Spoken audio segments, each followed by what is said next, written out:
Saudara, kemarin kita ada membahas sedikit tentang istilah kekecewaan. Kecewa. Nah, kita mau lihat kenapa orang bisa kecewa. Mengapa orang bisa kecewa? Kita berdoa terlebih dahulu. Bapa di surga, terima kasih untuk kesempatan buat kami share perenungan firman Tuhan tentang rasa kecewa. Biarlah perenungan singkat ini boleh jadi berkat buat kami semua. Pakai hamba-Mu dalam segala keterbatasannya, berikan hikmat untuk apa yang sudah pelajarinya, biar jadi pengetahuan berkat kekuatan buat setiap kami. Dalam nama Tuhan Yesus kami berdoa. Amin. Saudara, tidak terlepas dari kenyataan bahwa hidup manusia itu kadang bisa sampai pada titik terendah, di mana kita bisa merasa kecewa. Mengapa orang bisa kecewa, saudara? Secara psikologi, saudara, ada beberapa alasan mengapa orang bisa merasa kecewa atau mengalami kekecewaan. Yang pertama, saya catat di sini bahwa harapan yang tidak terpenuhi. Ketika realita tidak sesuai dengan ekspektasinya yang kita miliki, maka dia merasa kecewa. Dia memiliki satu realita bahwa pasti anaknya juara. Tetapi kenyataannya tidak, kecewa dia. Banyak hal lagi yang bisa dirasakan kekecewaan. Jadi harapan yang tidak terpenuhi bisa membuat orang kecewa. Yang kedua, ada satu perasaan tidak berdaya. Merasa tidak mampu, merasa tidak berdaya, tidak kuat, apalagi tidak sanggup mengubah situasi yang diinginkan. Orang yang miskin, dia merasa tidak kuat untuk mencukupkan kebutuhan sehari-hari, tidak sanggup, apalagi membiayai anak sekolah. Bisa kecewa. Dia merasa kecewa. Tapi kecewa juga bagi orang yang punya uang banyak. Ketika orang yang punya uang banyak jatuh sakit, uangnya banyak di bank, harta banyak, dia sakit. Gak bisa pakai uangnya yang banyak itu. Dia merasa kecewa. Nah, yang ketiga, saudara, orang yang perfeksionisme. Standar yang diharapkan terlalu tinggi. Baik terhadap diri sendiri maupun terhadap orang lain. Dia berharap dia mesti begini, tapi ternyata tidak.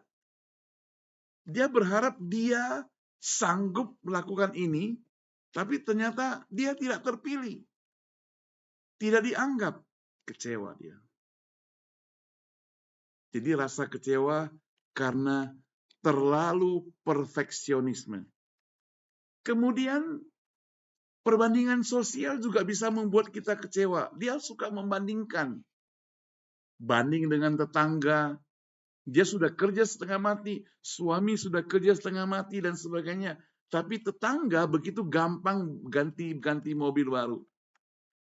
Dari mulai mobil biasa sekarang ganti mobil listrik yang mahal. Rumah biasa kecil sekarang ganti rumah yang besar. Biasanya ke luar negeri hanya sekali setahun, sekarang berkali-kali. Dia kecewa karena membandingkan. Dia tidak sanggup, dia kecewa.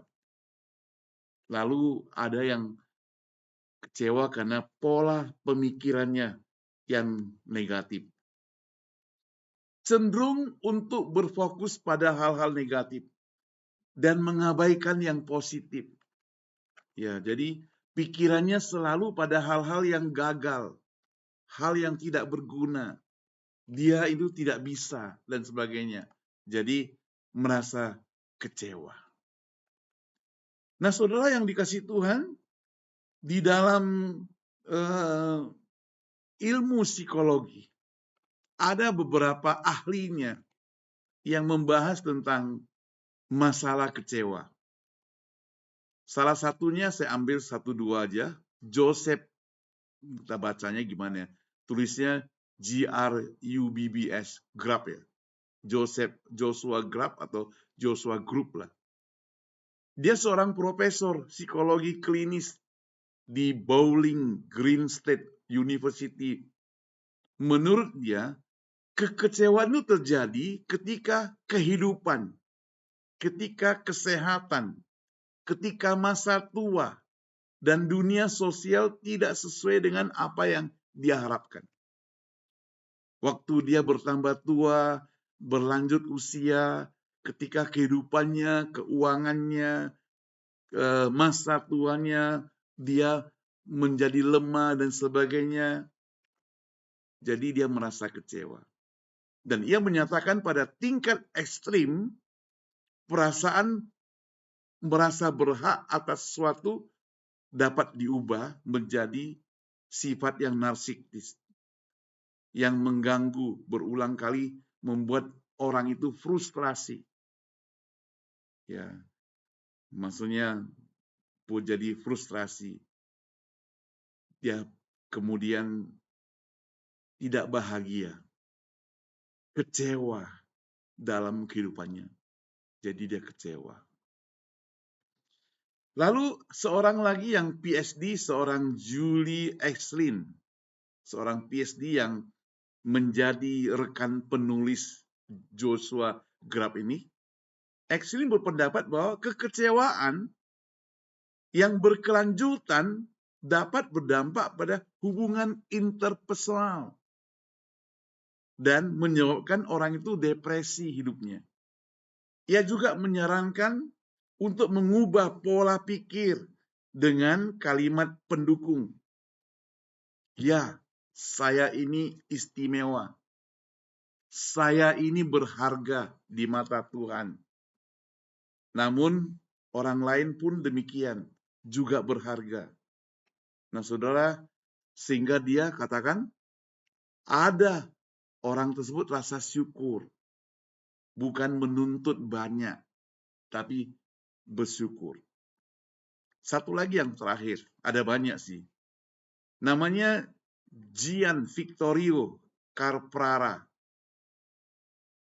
Nah, meskipun tidak disebutkan secara langsung dalam hasil pencarian siapa Carprara itu, ya, tapi dia disebut seorang ahli psikologi, psikolog yang dikenal dengan penelitiannya tentang apa? Tentang emosi dan perilaku prososial. Penelitiannya relevan dengan topik kekecewaan.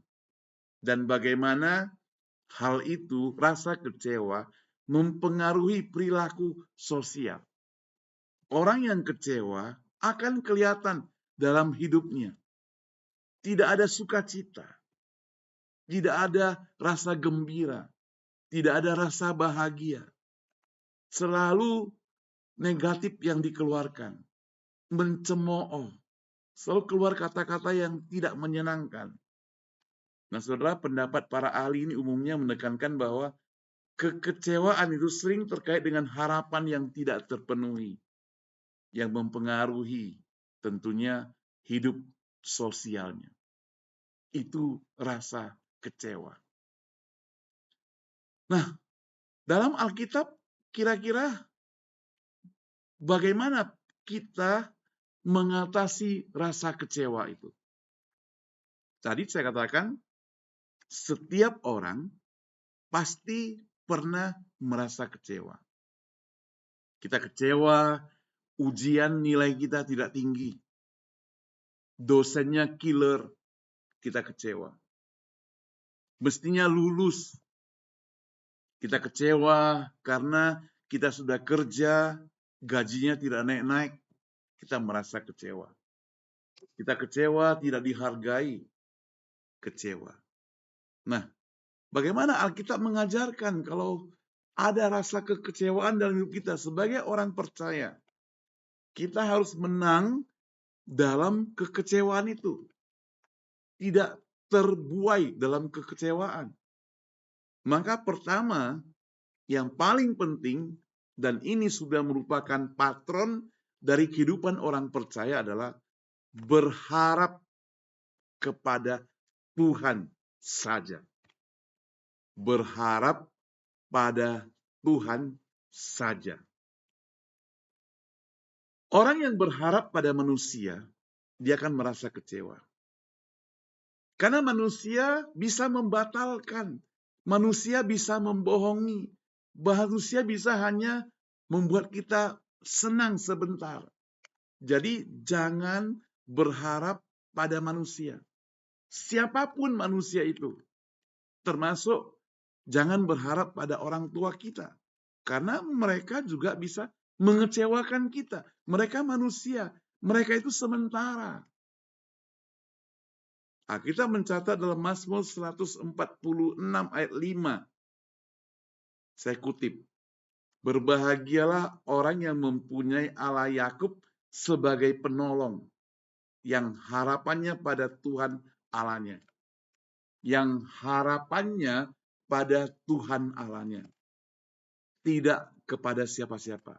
Bukan kepada Presiden Jokowi, bukan kepada Presiden Prabowo Subianto, bukan kepada Joe Biden, bukan kepada Kamala Harris, bukan pada Donald Trump, tapi pada Tuhan. Bukan pula sama bos kita, tapi pada Tuhan Allah. Karena Dia tidak pernah, sekali lagi, tidak pernah, sekali lagi, tidak pernah, saudara, mengecewakan kita, saudara. Yang kedua, ini juga sudah biasa kita pelajari. Mengatasi kekecewaan, kita mesti bersyukur dalam segala keadaan. Orang yang bersyukur adalah orang yang tidak kecewa. Ketika kita bersungut-sungut, marah-marah, mengeluh, protes, dan sebagainya, nah orang ini masuk kepada tahap kekecewaan.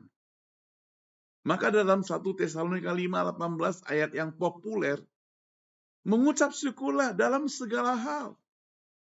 Sekali lagi, dalam segala hal.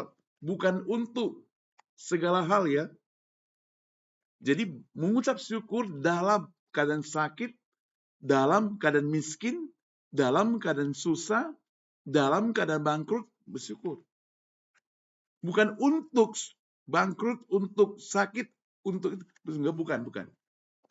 Tapi di sini katakan dalam segala. Dalam segala. Sebab itulah yang dikehendaki Allah di dalam Kristus Yesus bagi kamu. Jadi hidup orang percaya adalah hidup yang penuh ucapan syukur. Disitulah letak kekecewaan kita. Yang ketiga, kalau tadi berharap kepada Allah, yang kedua bersyukur dalam segala keadaan, dan ketiga melihat dari sudut pandang Allah. Ketika kita lihat dari sudut pandang kita, kita bisa merasa kecewa. Karena apa yang kita harapkan dengan apa yang Tuhan Allah harapkan tidak sama. Standarnya berbeda, saudara. Dalam Kejadian 50 ayat 20 mencatat, memang kamu telah mereka-rekakan yang jahat terhadap aku. Tetapi Allah telah mereka-rekakannya untuk kebaikan. Dalam kehidupan kita, kebangkrutan, kemiskinan, itu tidak menyenangkan. Kita pikir Allah kita jahat. Susah, sakit, tidak menyenangkan. Kita pikir Allah itu jahat. Padahal pandangan Allah dengan pandangan kita berbeda. Pandangan Allah dengan pandangan kita berbeda. Dalam hal apa? Dalam hal sudut pandang ini. Orang yang sakit belum tentu jelek bagi Allah. Sebab Allah mungkin sedang memberikan satu ujian. Orang yang sedang mengalami kesulitan ekonomi, itu mungkin satu ujian. Supaya orang itu bisa lompat, lebih maju lagi, lebih kuat lagi, lebih hebat lagi. Masih dalam satu tahap. Jadi, manusia itu beda. Manusia mereka-rekakan yang jahat. Tapi Allah mereka-rekakan yang baik. Apakah di Alkitab ada orang yang kecewa, saudara? Ada. Saya cepat aja. Saul, saudara. Dalam 1 Samuel 18 ayat 7-8. Dia merasa kecewa dan iri terhadap kepopuleran daripada Daud. Dia tidak menyangka bahwa Daud itu bisa begitu populer. Dia pikir hanya dirinya yang populer. Maka ketika dia mendengar nyanyian dari kaum ibu, Saul mengalahkan beribu-ribu musuh. Tapi Daud berlaksa-laksa. Wow, darah tinggi dia, saudara. Bangkitlah amarah Saul dengan sangat. Ada garis bawahi dengan sangat. Sehingga dia ambil belembing, tombak, melempar Daud. Hampir kena. Dan tidak cukup. Dia kejar-kejar terus. Daud itu mau dibunuhnya. Dia kecewa. Yunus juga. Yunus kecewa karena Tuhan mengampuni orang Niniwe yang bertobat. Lucu. Yunus dipanggil untuk menyampaikan firman Tuhan. Ibaratnya seorang pendeta diundang untuk KKR. Khotbah. Lalu ada orang bertobat. Dia marah. Kenapa? Karena dia mau katakan pastinya mereka mestinya dihukum. Nah ini Yunus. Yunus mau katakan orang Niniwe itu mesti dihukum. Gak perlu dikasih tobat lagi. Maka dia katakan, mengapa aku melarikan diri waktu awalnya? Karena aku tahu pasti Tuhan Allah akan mengampuni mereka. Aku gak suka itu. Ya. Nah itulah si Yunus, dia kecewa. Dia kecewa kepada Tuhan. Habakuk juga. Ia kecewa karena merasa Tuhan tidak menjawab doanya. Berapa lama lagi Tuhan dikatakan aku berteriak, tetapi tidak kau dengar, aku berseru penindasan, tapi tidak kau selamatkan. Habakuk 1 ayat 2. Dia melihat ada orang-orang yang hidupnya itu bobrok, orang-orang yang hidupnya itu kacau, orang-orang yang hidupnya itu tidak karuan, tapi lebih makmur daripada orang-orang yang baik-baik saja. Dia rasa kecewa. Kecewa. Tapi Tuhan memulihkan dia dari kekecewaannya itu. Kalau kita baca pasal yang lebih lanjut. Ya, dia sampai berkata, ya, dia bisa bangkit kembali lah pokoknya. Dia bangkit kembali. Bangkit kembali untuk pergi. Nah, saudara yang dikasih Tuhan, apa yang bisa kita pelajari? Kekecewaan sering terjadi dalam hidup kita. Ketika kita punya harapan yang tidak tercapai, ekspektasi kita yang tidak lengkap atau tidak bisa terpenuhi. Realita yang kita harapkan tidak sama. Kita merasa Tuhan tidak adil. Kita merasa Tuhan bertindak tidak sesuai. Mestinya untuk aku, kenapa kasihkan ke dia berkat itu? Kita merasa demikian. Namun Alkitab mengajar kita, oh tunggu dulu. Ingat, pandanganmu yang engkau anggap baik belum tentu baik bagi Allah. Yang engkau anggap itu cocok belum tentu cocok. Kalau kita sudah sesuai pemahaman kita dengan apa yang Allah pandang, yang Yesus mau, maka kita tidak akan merasa kecewa. Berharaplah kepada Tuhan selalu. Bersyukurlah kepada Dia selalu dalam segala keadaan. Saudara, hari ini kita diselamatkan oleh Tuhan. Hari ini kita mendapatkan keselamatan, tidak perlu dihukum, kita boleh hidup bersama-sama dengan Tuhan di surga. Itu sudah merupakan satu anugerah yang begitu besar, kasih sayang yang begitu luar biasa, pemeliharaan yang sangat hebat sekali. Tidak ada alasan untuk kita kecewa kepada Tuhan kita. Karena Dia tidak pernah merancang kejahatan buat kita sekalian.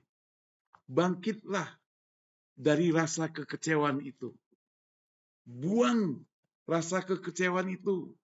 Kalau engkau merasa hidupmu capek, hidupmu letih, hidupmu sudah stres, hidupmu depresi, firman Tuhan berkata, marilah kepadaku orang yang letih lesu dan berbeban berat. Aku akan memberikan kelegaan kepadamu. Tuhan Yesus mengasihimu. Dia akan angkat semua bebanmu. Dia akan memberikan engkau lega. Dia akan buat engkau senantiasa tetap kuat. Buanglah rasa kecewa. Buang jauh-jauh. Hidup bersyukur, memuliakan Tuhan saja. Mari kita berdoa.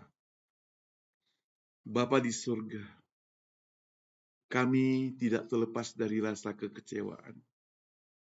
Karena apa yang kami harapkan belum kami dapatkan. Tidak tercapai di luar ekspektasi kami. Kami merasa mestinya menang, tapi kalah. Kami merasa mestinya dapat, tapi tidak. Kami merasa mestinya kami layak untuk duduk dalam jabatan itu, tapi tidak. Kami kecewa. Kami hidup menjadi tidak tenang. Tuhan, sadarkan kami. Lepaskan kami dari keterikatan ini.